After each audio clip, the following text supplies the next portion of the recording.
So we're going to be looking at negative feedback mechanisms and positive feedback mechanisms.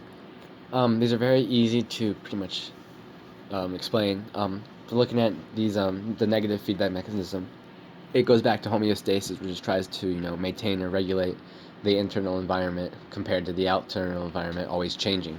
So negative feedback mechanism, it's like they use this example a lot, where you have the thermostat, right? And if the house goes too high, it will try to get it back, and it won't turn on the heat until it gets back to for say 60 degrees.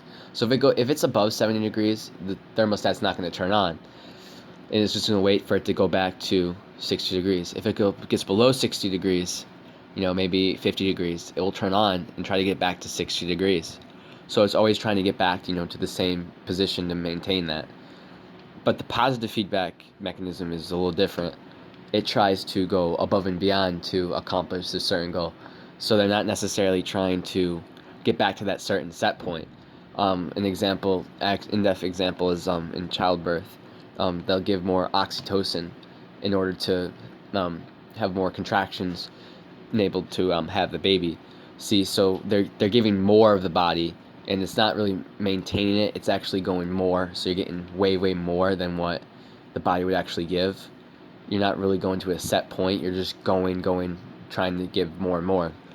So they give an example. Negative feedback is more so just trying to maintain it, as positive feedback tries to get more to it, and it doesn't really try to maintain it. It just tries to get as much as it can and as much as possible. Positive feedback probably is not going to be as most popular. This is only in certain situations, as negative feedback probably will be occurring a lot more. It's occurring all the time, but positive feedback will definitely not happen as much, and because it just goes out of control basically when the positive feedback mechanism works. So those are the differences, and kind of explain what negative feedback and positive feedback are, and it's pretty much all it is: negative and positive feedback. All right, thanks.